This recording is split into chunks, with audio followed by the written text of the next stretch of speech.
Now broadcasting from his hidden bunker and fully stocked bar, it is the Saturday Report with Colt Sebastian Taylor. Thank you, and welcome once again, my friends, to the Saturday Report with me, Colt Sebastian Taylor, adventurer, entrepreneur, and the last survivor of Twitter, perhaps. And welcome to AWSM Radio, an independent digital-only radio station that plays today's best music, old school classics, along with a rotating cast of all-star DJs. And my friends, I want you to know that here at AWSM Radio, all we do here is entertain, inspire, and inform. And I want you, my friends, to be part of the show, part of the conversation. So you can find me on the Instagram, on the Facebook, and as the time of this recording, still on Twitter at Colt S. Taylor, as well as Cameo at Colt S. Taylor, and the podcast version of this show can be heard on Sundays after the rebroadcast at anchor.fm/Colt S. Taylor. All these details also at the ever rarely updated ColtSebastianTaylor.com. All right, my friends, let's get started with this week's Saturday Report. First up this week, of course, once again, almost dislodging my near curiosity with Kanye West, is Elon Musk and Twitter. Twitter is going through some things this week. For those who are just tuning in, Elon Musk put a bid in to buy a bunch of stock for Twitter. And then they said, hey, you can't say bad things about Twitter if you're going to be on the board here at Twitter. So Elon Musk says, okay, then I'll just buy Twitter. And, tried to back out, got sued, had to buy it, bought it for $44 billion with a B. Side note, he said he could solve world hunger for $6 billion. Hasn't done that. And, things have been going interestingly for the last 2 weeks. So, before Elon Musk, got hold of Twitter, there are about 7,500 employees at Twitter. He wanted to cut 50% of those employees, and boy howdy, in the first week, he did. He fired all the executives before their bonuses were going to come in on November 1st, so he fired them to avoid paying them bonuses. However, they're part of the contracts, and it's kind of illegal to do that, so he's got that kind of bubbling up behind him. Then he ordered everyone back to work with about 24 hours of notice. Everyone was working from home during the pandemic, and people had become accustomed to that. Asked everyone to come back to work in the office or that they would be fired. Now, in some places, this is easy. Other places, like, let's say, Ireland, which is currently experiencing a housing crisis, employees had to go to Dublin to report to their office. And, Ireland's kind of a big country, and you can't move to Dublin. Why can't you move to Dublin? Well, there's no apartments for rent or houses to buy because there's a bit of a housing crisis. So, just doing these things, sending out emails at midnight, etc., etc. And over the last 2 weeks, 7,500 employees has now become about 3,800 employees. Well, about 2 days ago, Elon Musk sent out a ultimatum to the remaining workers and said that, he wanted people to commit to a hardcore Twitter 2.0 with long hours, intense work deadlines, and he wanted people to commit to this. And he sent out a form and says, if you commit to this, then say yes. If you don't or say nothing by 5 p.m., on Thursday, we're going to assume that you have left the company. Well, there were multiple reports yesterday, multiple reports on Thursday, that a lot of people left the company. Apparently there was a company-wide phone call or conference call at 5 p.m., the deadline, and apparently, according to some people, those on the phone call started seeing people hang up at 5 p.m., on the company-wide Slack, that people were bidding goodbye and putting out little salute emojis. People were posting their departure on Twitter, and in a hopes that, employees leaving wouldn't sabotage the company, Twitter closed all of its offices and turned off all the employee badges until Monday. Now, did this without any sort of heads up, just said, hey, just so you know, no one's being allowed in the building until Monday. All your badges have been turned off. Please work from home, I guess. And this caused a problem apparently in San Francisco, because obviously in San Francisco, different hours than New York, when people tried to leave the Twitter offices in San Francisco, their badges didn't work. So the gate in the parking lot wouldn't go up to let them out of the parking lot. So lots going on there. Rumor has it that of the remaining 3,800 employees, 75% have quit, driving the pre-Elon Musk employee count down about 82%. There's only about, apparently, allegedly, 18% of Twitter's workforce left there. Boy howdy, a lot going on there. So a lot of people are saying, welp, posted last night, goodbye Twitter, Twitter RIP, RIP Twitter. There is some thought in some tech corners that Twitter has about 7 days left before something's going to break down, and there isn't an engineer there to fix it, and then they'll just stop working, much like Google Plus. Now there are obviously some Elon Musk fanboys out there. There are some folks out there, I like to call them bootlickers. They strive toward authoritarianism, usually crypto bros.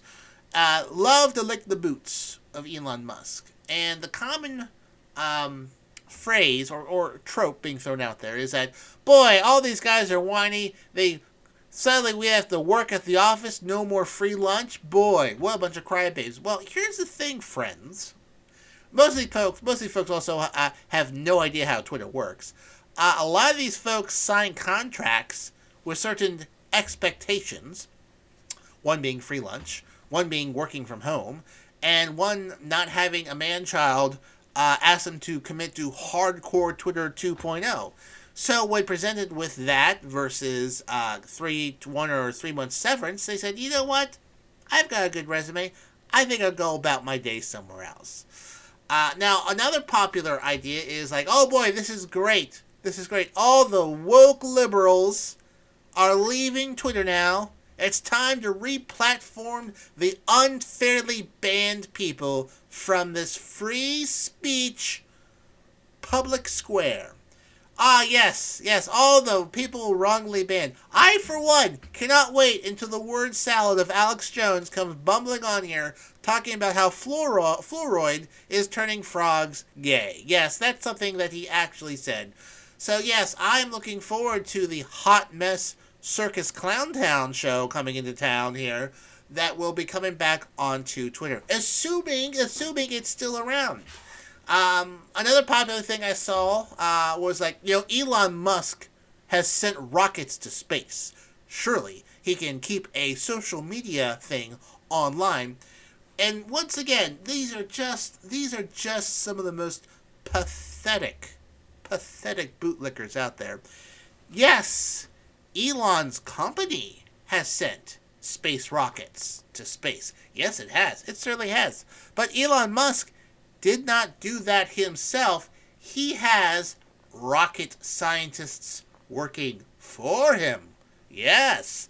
And tell you what, if I was going to fly on a rocket to the moon, and for the last 2 weeks, 80% of the space engineers that made this rocket work for the last 10 years quit, I would think, oh boy, I don't know how much confidence I have in this rocket anymore. So, will Twitter survive? Will Twitter continue? Will Twitter be like Friendster or MySpace or Google Plus? Hard to say. If something breaks and they don't have an engineer there, then it's just gonna break. It's just gonna break. Now, the employees that do remaining, I do feel for them. The folks remaining, now some of them I'm sure have signed on to Hardcore Twitter 2.0. A lot of those folks are visa holders.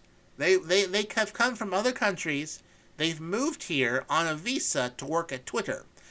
And the way those visas work is if you lose your job, you get deported. So their choices are either staying here in the United States and working for, quote, this is according to Elon Musk's email, to build a breakthrough Twitter 2.0 and succeed in an increasingly competitive world, we need to be extremely hardcore. It's either that or going back home to their country, and they're in a very, very tight spot. A very, very tight spot. Yeah. It is something else. It is something else. Now, Elon Musk is making light of this.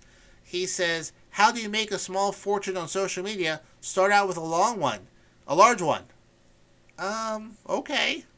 It seems like he's losing a lot of money here. But he's bragging that Twitter has seen all-time high usage. I'm sure it has. But that's like saying in 1929, boy, these banks are seeing so many customers here after the Wall Street market crash. Those metrics may not be pointing to positive things. Those could be people showing up to watch a train wreck. They could be showing up to watch a train wreck. Yeah, so we'll see what happens. Maybe it survives, maybe it doesn't. Maybe this is the best thing ever. Ooh, I don't know. I am not an expert, but it's not great. It seems like he might have blown $44 billion. And we're going to see how resilient Twitter is. Maybe it'll be fine. I don't know.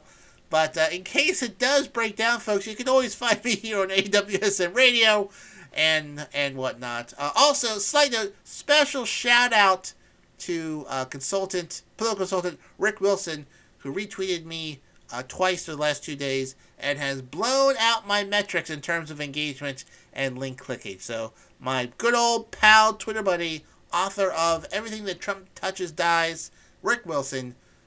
Follow him. You Google him. He's easily found. Funny guy. Thank you for the retweets. Perhaps the last retweets I will ever get. Next up, my friends, Ticketmaster and Taylor Swift. Now, I myself, I'm a Taylor Swift fan. Don't know her music, but like her business sense. She's a very smart businesswoman. Ticketmaster, I dislike immensely. Ticketmaster is the Hyundai Tucson of ticketing. Yes, Hyundai Tucson, I haven't forgotten about you at all. Ticketmaster is a monopoly, my friends. They control a tremendous amount of tickets, venues, and even some artists. And in my opinion, they need to be broken up, much like Standard Oil or AT&T.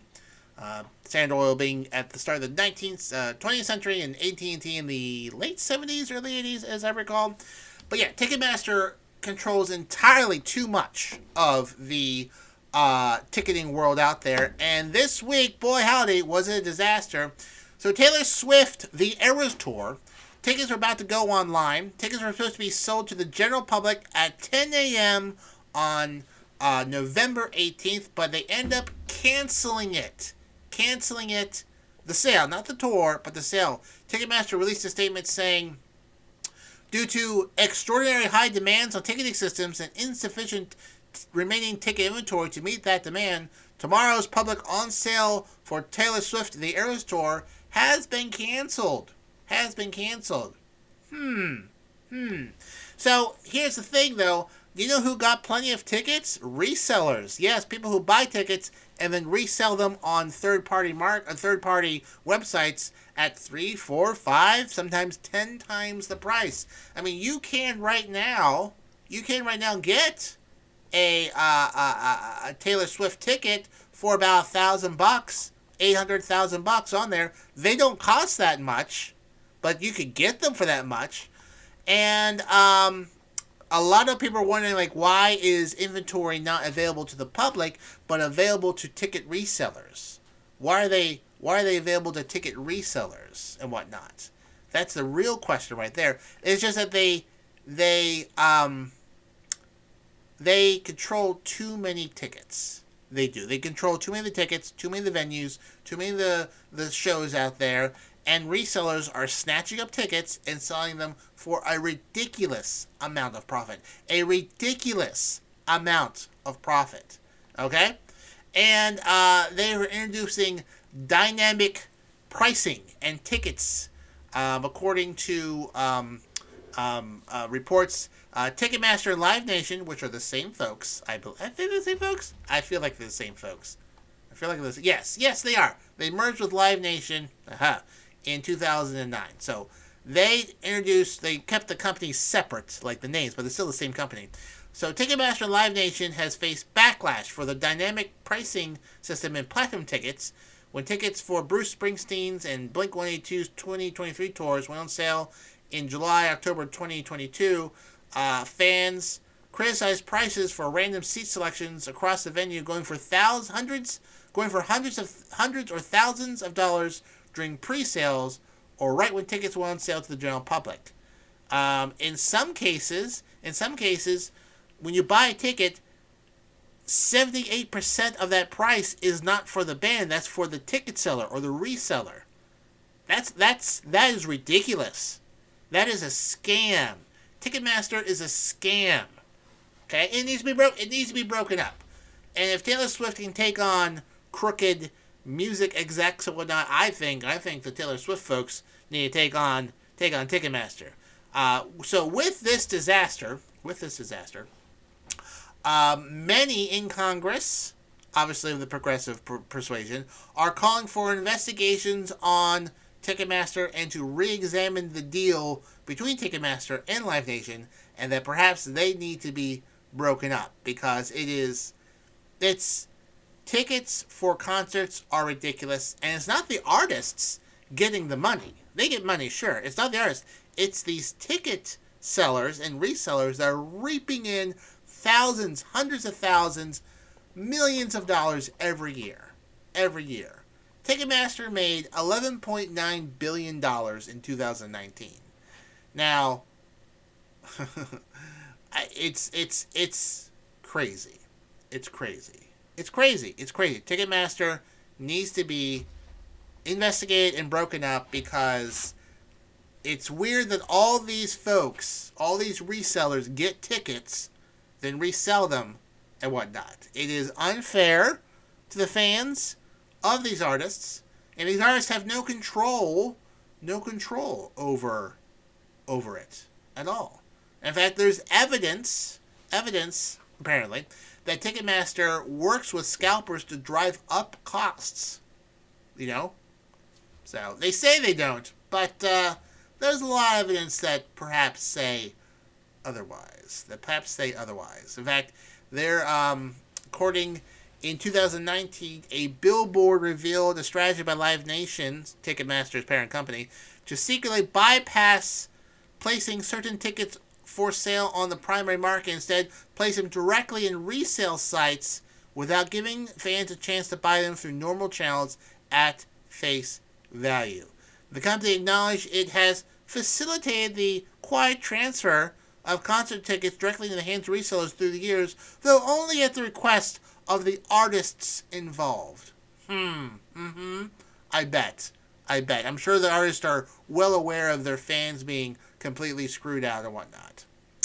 So, anyways, that is a disaster. So if you're a Taylor Swift fan out there, I would contact your government representative and put the screws to the Hyundai Tucson of concert venue management, Ticketmaster, and Live Nation. Next, my friends, we go to India, where I have many, many listeners over there, where India has successfully launched its first privately made rocket, the Vikram S.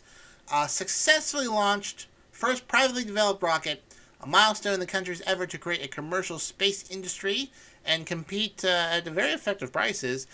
It was launched from the Satish Dhawan Space Center in Sriharikota, an island off the southern Andhra Pradesh state, as part of a mission named Prarambram, the beginning. I am terrible at naming other places.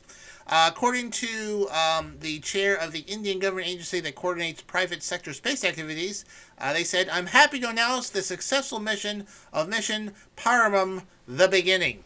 So the rocket weighed about 1,200 pounds and flew to an altitude of 55.6 miles, reached a speed of Mach 5, and carried a 183-pound payload to 62 miles.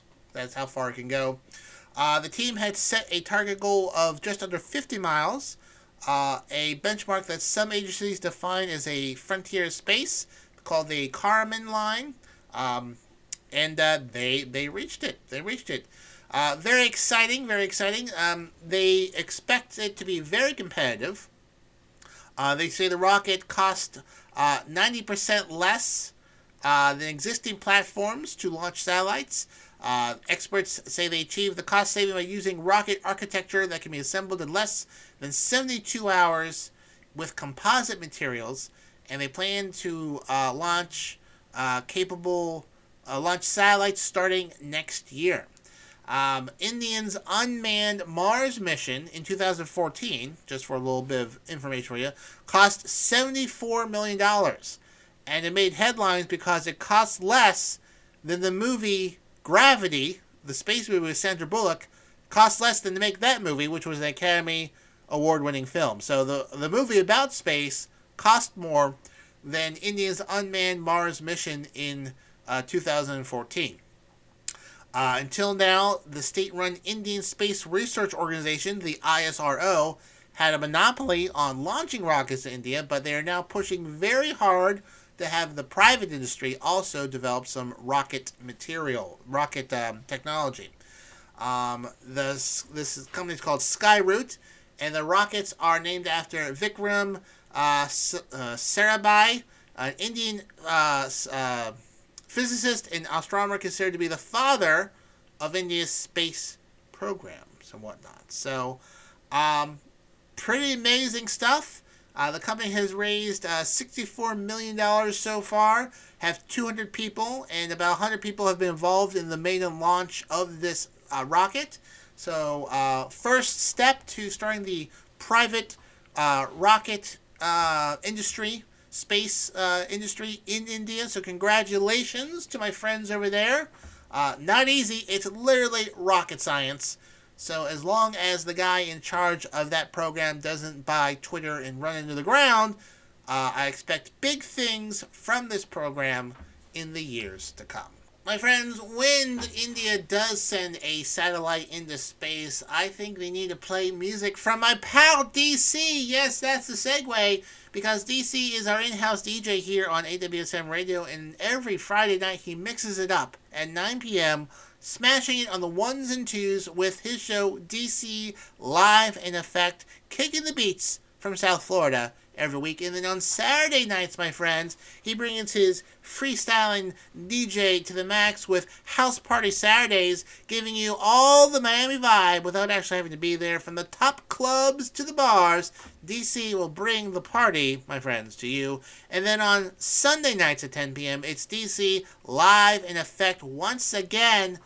So your weekend's pretty much set. Just to review, 9 p.m. Friday, DC Live in Effect.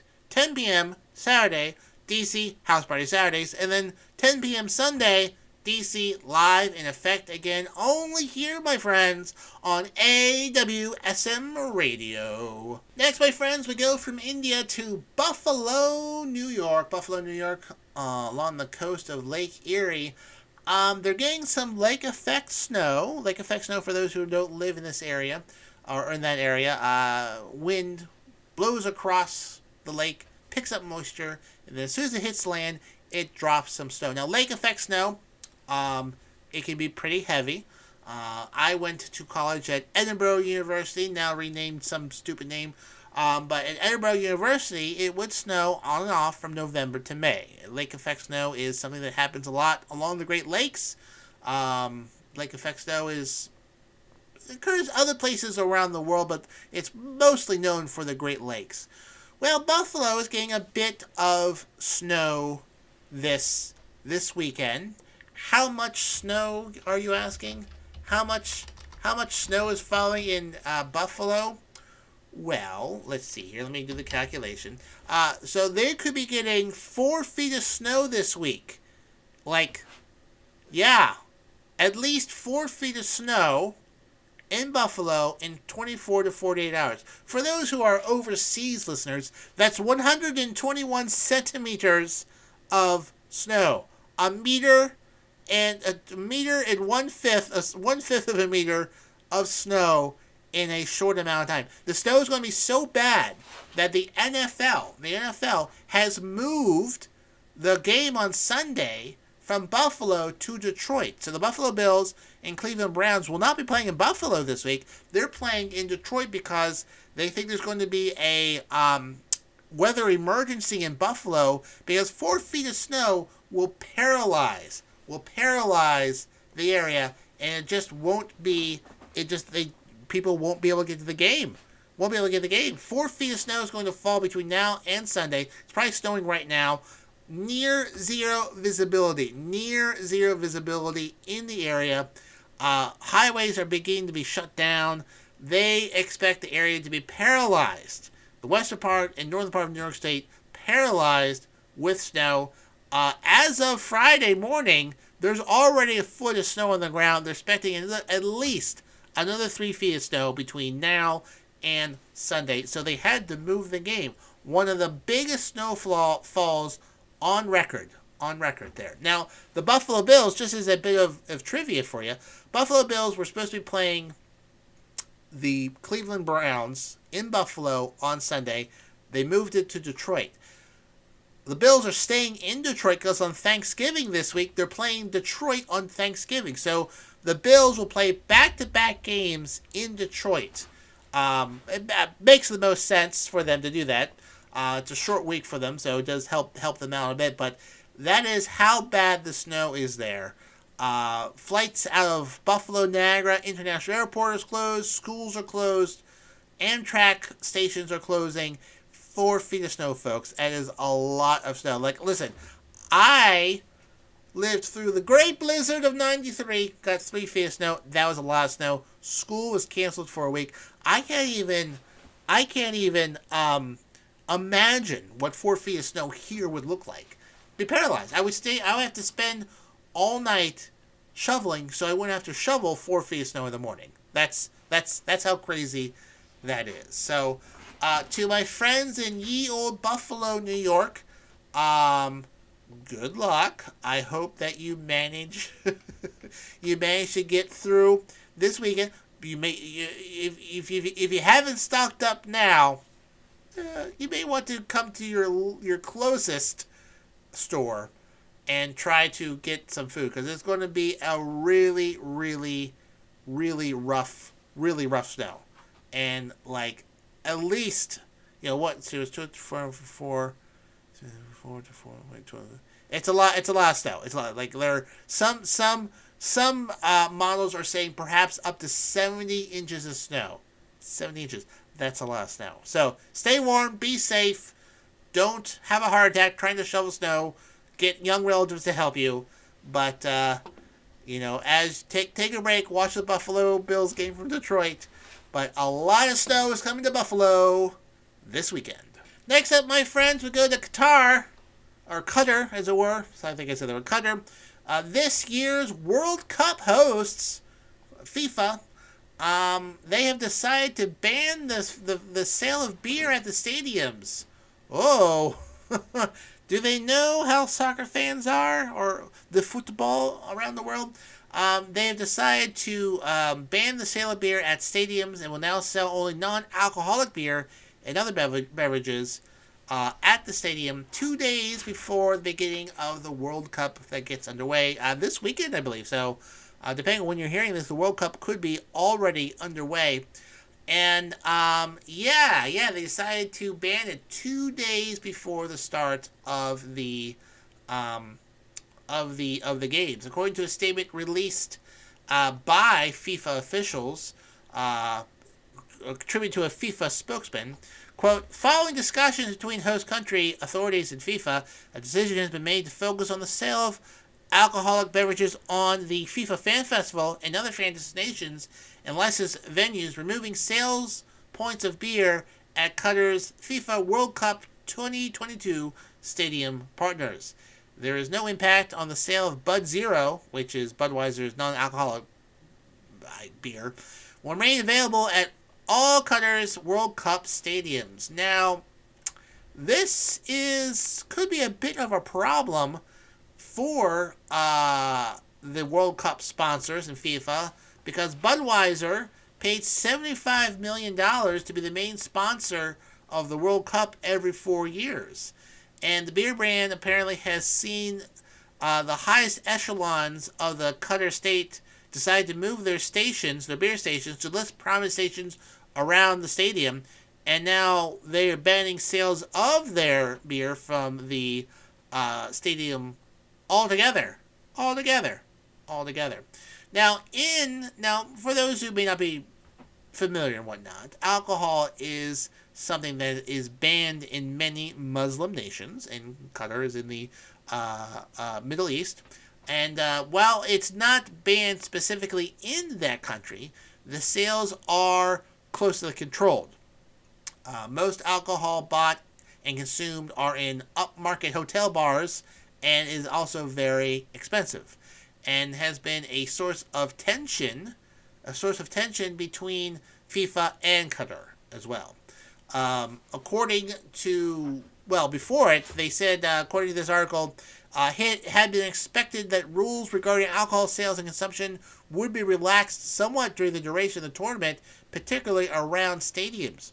According to FIFA's official fan guide, it states ticket holders will have access to Budweiser Zero, and Coca-Cola products within the stadium perimeter at the brand activation areas 3 hours prior to kickoff when the gates open and 1 hour after the final whistle. But now, Budweiser, not available, only Budweiser Zero.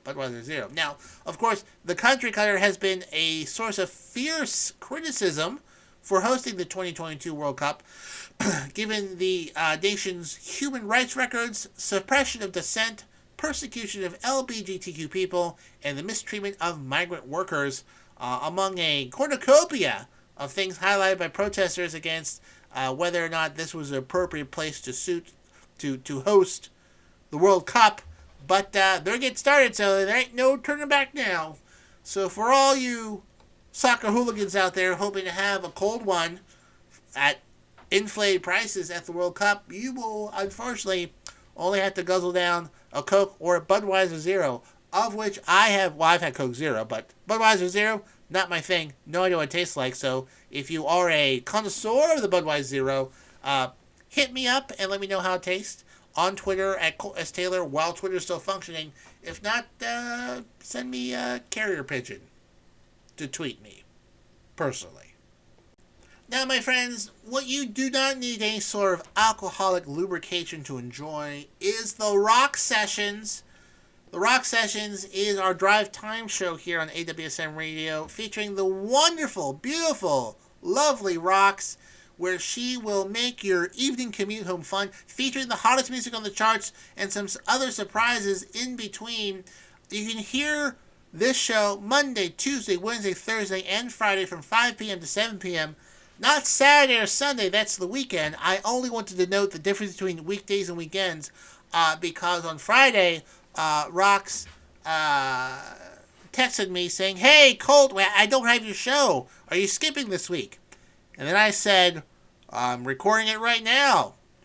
And then she said, "Oh no, it's Friday, isn't it? I thought it was Saturday." She was 1 day behind. She works so hard for the station, my folks, that she forgot what day of the week it was. So, Rox, thank you for all of your contributions to AWSM Radio, your show, hiring me, which obviously was the best move you could have ever made. And yes, right now, if you're listening to this live, Rox, it is Saturday. Unless it's a repeat, then it's Sunday. Or if you're listening to Anchor.fm, the year is 2024. and the world has been taken over by robots and mutants, and I am leading the resistance outside of Philadelphia. Find me, and we can drive back the evil that's taken over this world. But if you're listening live, it is now Saturday. So, anyways, listen to the rock sessions. Great drive home commute show to listen to while you're driving home your commute. That's good words. Monday, Tuesday, Wednesday, Thursday, and Friday, 5 p.m. to 7 p.m. Only here, my friends, on AWSM Radio. Next up, friends, we go to New Year's Eve. Yes, it's coming. It seems like it comes earlier every year, my friends, but it doesn't. It comes the same time every year, except for leap years when it's a day later. But anyways, New Year's Eve, there's lots of New Year's Eve broadcasts. One of the most wonderful train wrecks is on CNN, usually hosted by Anderson Cooper and Andy Cohen. And they usually have a wee bit to drink throughout the broadcast. Then they move on to Don Lemon, and he's usually a hot mess. They drink on New Year's Eve. I enjoy watching myself just for the sheer entertainment factor of it. But apparently now, CNN is now owned by someone else. They're owned by Discovery, and they want to dial that down a bit. They don't want people to be drinking or intoxicated or not intoxicated, but let's say lubricated, on the show anymore at all. And they want, according to a meeting with staffers, and Chris Litch, the company's new chairman and CEO, said that, quote, the company New Year's Eve's broadcast will be CNN's first under Litch's aegis. During the event, Litch told employees he felt on-camera drinking eroded the credibility of CNN personnel and damaged the respectability that many enjoy among viewers. No official word from there, but looks like they'll be dialing back the drinking on there as well. Now, Andy Cohen and Anderson Cooper have been well known for the last half decade of doing shots, drinking, getting a little tipsy. Andy Cohen usually rants about someone or whatnot and calls them out. He yelled at the mayor last year apparently the New York mayor, when it's elected, they're sworn in on New Year's Eve, New Year's Day, just after midnight. I guess it's a thing they do every 4 years. Anyways, yelled last time at them and they was glad to go. But it looks like they'll be dialing that back a wee bit this year. There's a lot of CNN personnel that are not there anymore. But I would say you should expect a less drinkity CNN there. Which, you know what? Probably not a terrible idea. I can understand wanting to drink for the last 4 years on New Year's Eve. But, perhaps this is a good thing. We shall see. Anderson Cooper's previous host, Kathy Griffin, was booted out after her little photo shoot mishap with a prop. But we'll see how that goes. I will watch. I usually pop in, like to watch them a bit, and should be an interesting evening on New Year's Eve on CNN. A little bit more sober compared to previous years. Now, my friends, if you want a sobering assessment of the current basketball situation, well, my friends, Wednesdays at 9 p.m., this is the place to be because it's To the Rack with Mac. That's the time and the title of the show. It is your go-to spot for all things basketball. Join NBA expert Mac Daddy as he brings you a full hour of high-flying hoops expertise for all things NBA. Tune in Wednesday nights 9 p.m. to the Rack with Mac. And then at 10 p.m. on Wednesday, it's What's Going On. What's Going On is our Fox affiliate sports show, providing listeners with over 150 combined years of sports knowledge, hosted by Nate Brown and his crew. They have been a staple of Western New York sports for the past 2 decades and will be probably shoveling snow this weekend. And now they are a national show, and we have them here Wednesdays at 10 p.m. So just to review, for all of your sports needs, 9 p.m. To the Rack with Mac, 10 p.m. What's Going On, only here, my friends, on AWSM Radio. Well, that just about wraps up this week's Saturday Report with me, Colt Sebastian Taylor. Thank you so much for joining me here today on AWSM Radio. Remember, you can find me on the Twitter, on the Instagram, on the Facebook at Colt S. Taylor, as well as Cameo. at Colt S. Taylor, and Twitch. I broadcast my recording of this show live on Twitch earlier in the week at Colt S. Taylor, and the podcast version of this show is available at anchor.fm/Colt S. Taylor. Until next time, my friends, I'm Colt Sebastian Taylor, and I'll see you later.